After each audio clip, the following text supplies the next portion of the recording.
Assalamualaikum warahmatullahi wabarakatuh. Perkenalkan, nama saya Wina Septiana, saya dari manajemen 20A. Di sini saya akan menjelaskan sedikit mengenai pasar modal syariah. Pasar, pasar modal syariah merupakan pilihan bagi yang ingin melakukan transaksi jual beli surat berharga tanpa bertentangan dengan prinsip syariat Islam. Pada saat ini, pasar modal syariah masih menjadi bagian dari pasar modal konvensional dan kegiatannya masih sejalan dengan pasar modal pada umumnya dan berlaku umum pada berbagai negara di dunia yang mengakomodasi pasar modal syariah. Perbedaannya yaitu pasar modal syariah memiliki karakteristik khusus, yakni produk dan mekanisme transaksi yang dilakukan tidak boleh bertentangan dengan prinsip syariah. Hal inilah yang membedakan dengan pasar modal pada umumnya yang berdampak pada kejadian yang merusak pasar modal secara keseluruhan, bahkan merugikan perekonomian baik secara nasional maupun global.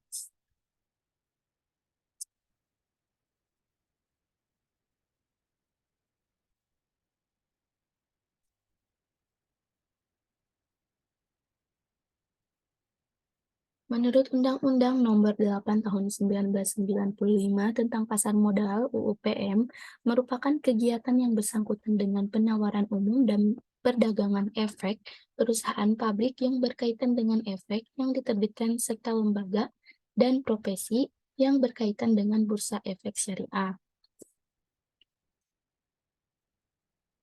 Berdasarkan pengertian tersebut, maka terminologi pasar modal syariah dapat diartikan sebagai kegiatan pasar modal sebagaimana yang telah diatur dalam Undang-Undang Pasar Modal dan tidak bertentangan dengan prinsip syariah. Oleh karena itu, pasar modal ini bukan merupakan suatu sistem yang terpisah dari sistem pasar modal secara keseluruhan.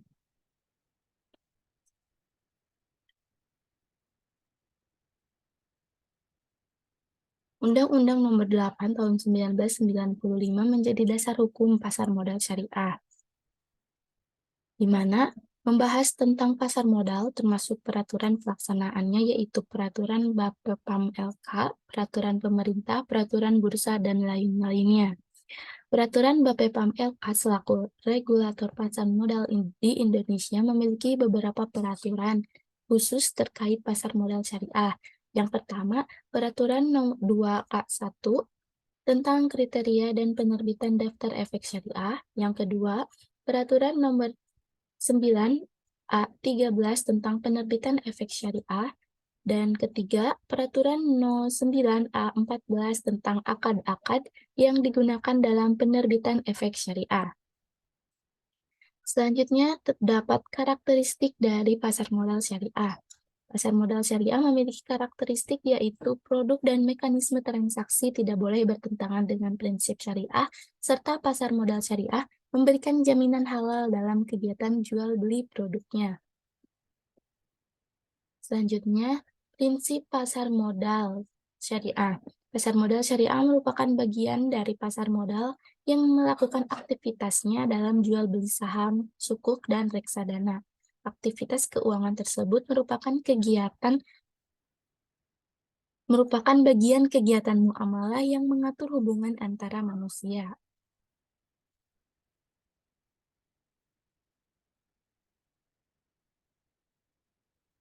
Menurut fatwa DSN MUI yang telah ditetapkan maupun yang belum ditetapkan dalam peraturan Bapepom LK pada bab 2 pasal 2 Fatwa Dewan Syariah Nasional No. 40 garing DSN MUI garing 9 2003 tentang pasar modal dan pedoman umum penerapan prinsip syariah di bidang modal, yaitu investasi halal dan sesuai syariah. Yang kedua, penggunaan uang sebagai alat pertukaran nilai. Yang ketiga, resiko kerugian cenderung rendah. Yang keempat, transaksi menggunakan akad. Dan yang kelima, mekanisme yang jelas.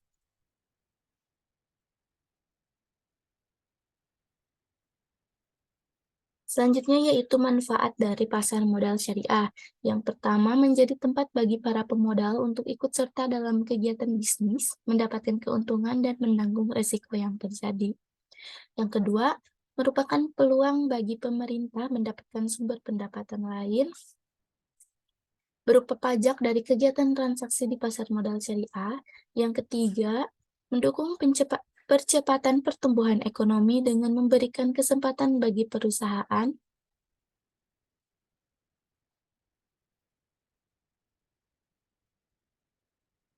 untuk memanfaatkan dana langsung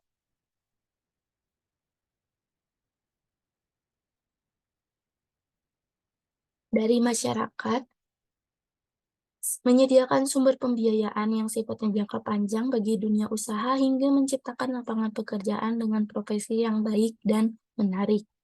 Yang keempat, keuntungan mengikuti syariat Islam sehingga investasi yang dilakukan di pasar modal tidak goror, yaitu terhindar dari ketidakpastian yang berdampak perasaan aman bagi investor dalam melakukan investasi di pasar modal syariah. Yang kelima, terhindar dari riba yang masih membayangi lembaga pembiayaan dalam melakukan kegiatan pembiayaannya. Dan yang terakhir, diperkuat dasar hukum yang kuat, yaitu 9 Peraturan Otoritas Jasa Keuangan atau POJK terkait pasar modal dan Undang-Undang Sukuk Negara atau SDSN. Selanjutnya ada beberapa kegiatan yang dilarang dalam pasar modal syariah. Yang pertama adalah tadlis. Tindakan menyembunyikan kecacatan objek akad yang dilakukan penjual untuk mengelabui pembeli supaya objek terlihat dalam keadaan baik. Yang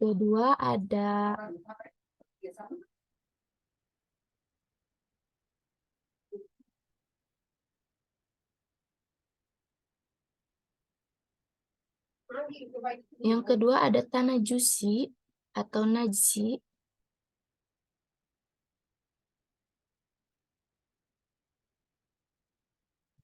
yaitu gambaran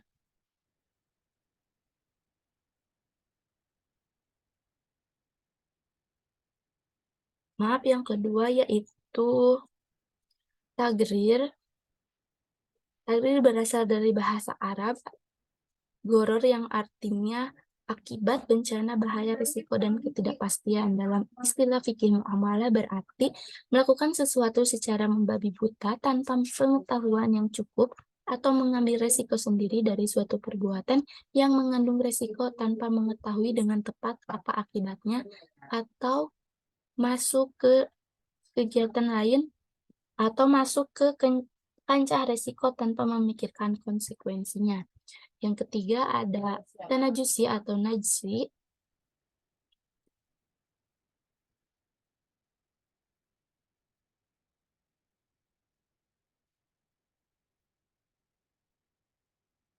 Bai'an najsi merupakan upaya menaikkan harga barang dagangan oleh orang yang sebenarnya tidak menghendaki membeli barang tersebut dengan tujuan agar orang lain masuk dalam perangkapnya. Itulah sebabnya tindakan itu dikenal dengan istilah najasi karena pihak yang berperan selaku penawar palsu atau disebut najisi ini berperan dalam menambahkan daya pikat terhadap barang dagangannya. Yang keempat ada ihtikar, yaitu membeli suatu barang yang sangat diperlukan masyarakat pada saat harga mahal dan menimbunnya, kemudian akan menjual lagi pada saat harga menjadi lebih mahal. Selanjutnya ada gishishi, yaitu salah satu bentuk tadlis, yaitu penjual menjelaskan keunggulan barang yang dijual tetapi menyembunyikan kecacatan barang tersebut. Yang selanjutnya ada gobin,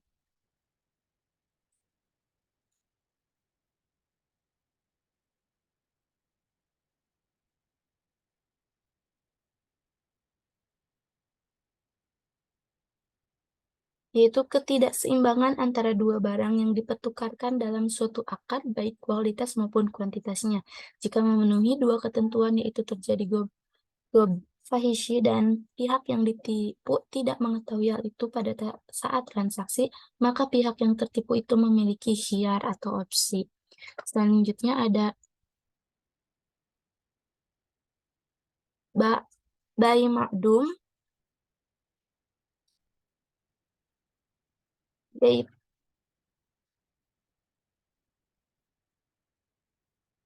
yaitu pelaksanaan yang terjadi dalam penjualan atas efek syariah yang belum dimiliki atau melakukan short selling.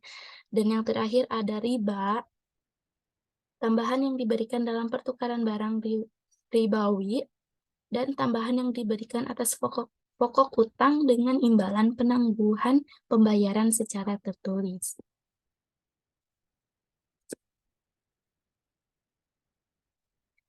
Selanjutnya ada perkembangan pasar modal syariah di Indonesia.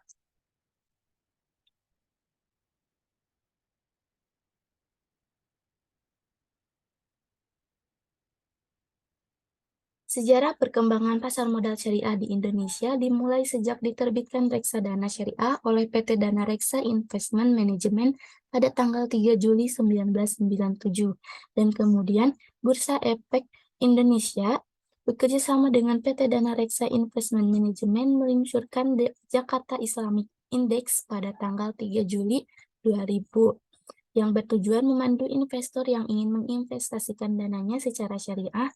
Dengan hadirnya indeks ini, maka Bursa Efek Indonesia telah menyediakan sarana berinvestasi sesuai prinsip-prinsip syariah bagi para pemodal. Selanjutnya, pada tanggal 18 April 2001, untuk pertama kali, Dewan Syariah Nasional Majelis Ulama Indonesia atau DSN MUI mengeluarkan fatwa yang terkait langsung dengan pasar modal syariah, yaitu Fatwa nomor 20/DSN MUI /4/2001 tentang pedoman pelaksanaan investasi untuk reksadana syariah.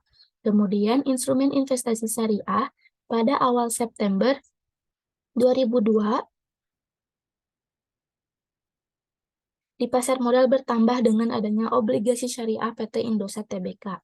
Instrumen ini merupakan obligasi syariah pada pertama dengan akad yang digunakan adalah akad mudharabah. Perkembangan pasar modal ini juga terjadi dalam perkembangan institusional berupa peraturan pasar modal syariah, yaitu MOU antara Bapepam dan DSN MUI pada tanggal 14 Maret 2003. MOU ini menunjukkan adanya kesepahaman antara Bapepam dan DSN MUI dalam mengembangkan pasar modal berbasis syariah di Indonesia. Dan sisi kelembagaan Bapepam LK perkembangan pasar modal ditandai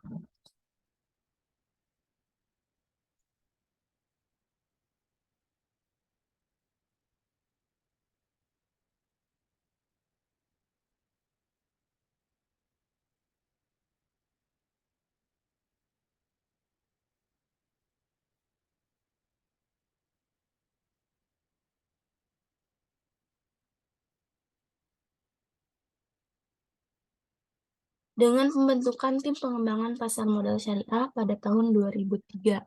Kemudian, pada tahun 2004, tim pengembangan ini masuk dalam struktur organisasi Bapepam LK yang dilaksanakan oleh unit setingkat eselon 4 secara khusus mempunyai tugas dan fungsi pengembangan pasar modal syariah.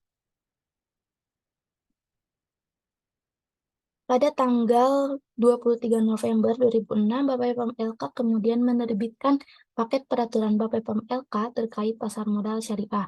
Paket peraturan tersebut berupa peraturan Bapepam LK nomor 9/A13 tentang penerbitan efek syariah dan nomor 9/A14 tentang akad-akad yang digunakan dalam penerbitan efek syariah di pasar modal.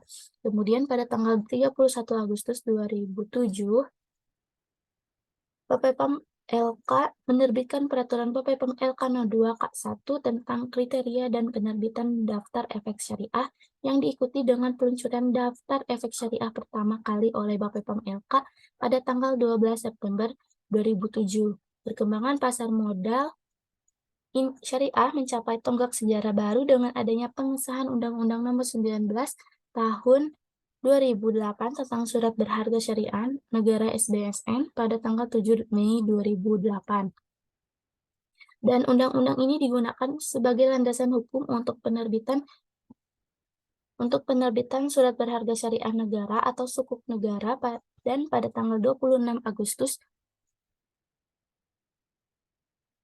2008 untuk pertama kali pemerintah Indonesia menerbitkan SBSN seri IFR 001 dan IFR 003. Dan pada tanggal 30 Juni 2009, BPPM-LK melakukan penyempurnaan terhadap peraturan BPPM-LK nomor 9A13 tentang penerbitan efek syariah dan 2K1 tentang kriteria dan penerbitan dampak efek syariah. Selanjutnya ada perkembangan pasar modal syariah di negara lain. Perkembangan pertama kali indeks syariah dan equity fund seperti reksadana terjadi di Amerika Serikat setelah The Amount Fund diluncurkan, The North American Islam Trust, sebagai equity fund pertama di dunia tahun 1986. 3 tahun kemudian, Dow Jones Index meluncurkan Dow Jones Islamic Market Index. Syariah Supervisor Board dari Dow Jones Islamic Market melakukan filterisasi saham-saham halal berdasarkan aktivitas bisnis dan rasio keuangannya. Pendanaan dalam bentuk saham Islam mengalami pertumbuhan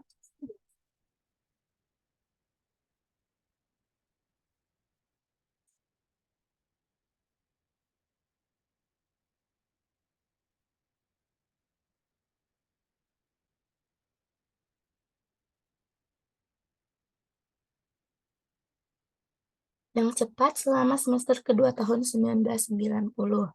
Pada tahun 1996, terdapat 29 pendanaan Islam dengan nilai 800 juta US dollar.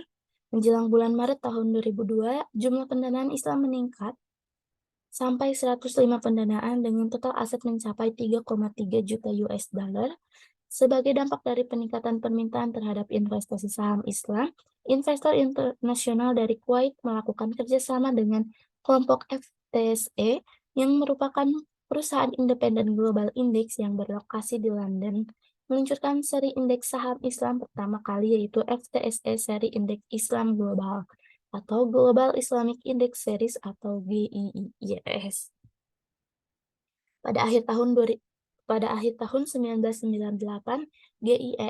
GIIS merupakan indeks percontohan saham yang dirancang untuk mencatat track atau kinerja perusahaan-perusahaan perdagangan publik terdepan yang aktivitas bisnisnya konsisten dengan prinsip syariah Islam.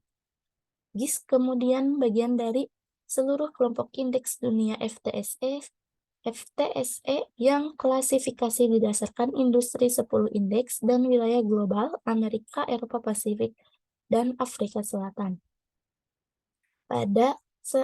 Selanjutnya pada bulan Februari tahun 1999, indeks pasar modal Islam Dow Jones diluncurkan pertama kali untuk mencatat kinerja perusahaan dari 34 negara yang kegiatannya konsisten dengan prinsip-prinsip Islam, mencakup 10 sektor ekonomi, 18 sektor pasar, 51 kelompok dan 89 subkelompok industri berdasarkan standar klasifikasi Dow Jones Global.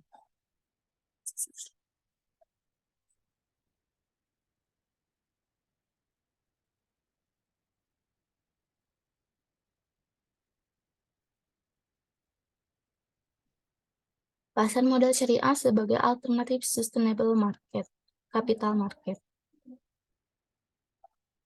Perkembangan pasar keuangan yang muncul melalui mekanisme pasar modal merupakan pasar sekunder yang menghasilkan capital gain. Pasar sekunder ini terbentuk melalui aliran dana antara pemilik modal pada sektor rumah tangga semakin besar, sehubungan memberikan keuntungan antara pihak-pihak yang bertransaksi di pasar sekunder. Dana tersebut bersifat jangka pendek, memberikan keuntungan yang besar, walaupun bersifat tidak pasti atau lebih dikenal dengan spekulasi, berdasarkan kenaikan dan penurunan harga saham yang ditentukan oleh mekanisme pasar dalam pembentukannya.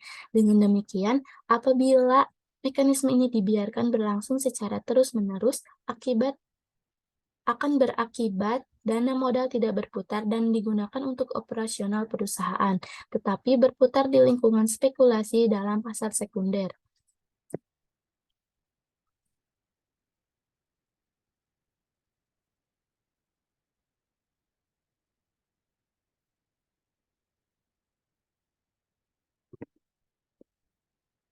Dari perkembangan pasar keuangan yang telah menguatkan pada spekulasi dan tidak Pada sektor bisnis real dalam perusahaan, maka peningkatan transaksi derivatif yang bersifat spekulatif ini akan berdampak pada ketidakseimbangan antara nilai uang yang beredar, dampak penurunan nilai mata uang, dan inflasi yang pada akhirnya akan meledak dan menyebabkan krisis ekonomi berkepanjangan di hampir seluruh dunia.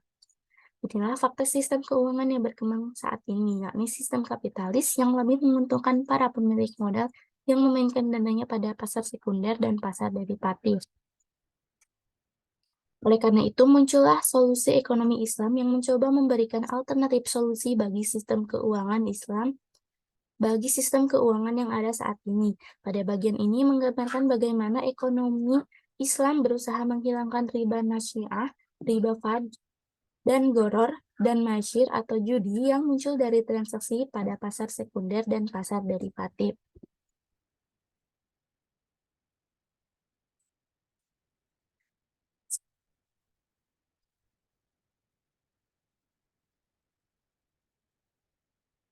Dari gambar sebelumnya terlihat dampak dari pasar sekunder dan pasar derivatif yang menyebabkan munculnya riba nasyiyah, riba fad, dan goror, dan masyir atau judi yang secara tegas dilarang dalam Islam. Oleh karena itu, dalam solusi ekonomi Islam parsial ini adalah sekedar menghilangkan pasar sekunder dan pasar derivatif dalam mekanisme pasar keuangan, maka praktik riba nasyiyah, riba fad, goror, masyir atau judi diharapkan akan dihilangkan dalam mekanisme pasar keuangan. Lembaga perbankan syariah dan pasar modal Islam kemudian dimunculkan sebagai alternatif penyelamat untuk mengatasi praktik riba, goror, dan masyir.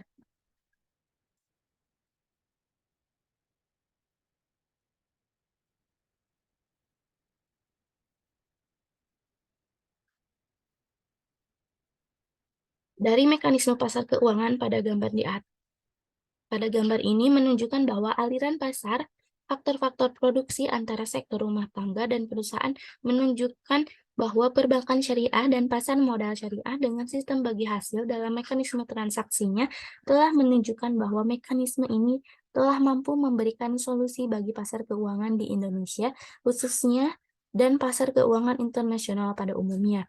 Namun, mengapa hegemoni sistem ekonomi kapitalis di Indonesia semakin berkembang dan maju, pemilik modal pada perusahaan besar semakin besar modalnya, sementara perusahaan kecil semakin tidak berdaya. Upah tenaga kerja sangat murah, kesejahteraan buruh belum bisa terpenuhi. Di lain pihak, perusahaan-perusahaan besar yang memiliki jaminan aset dengan mudah mengakses modal dan perbankan syariah, sedangkan perusahaan kecil tidak bisa mengakses modal berhubungan tidak memiliki jaminan aset.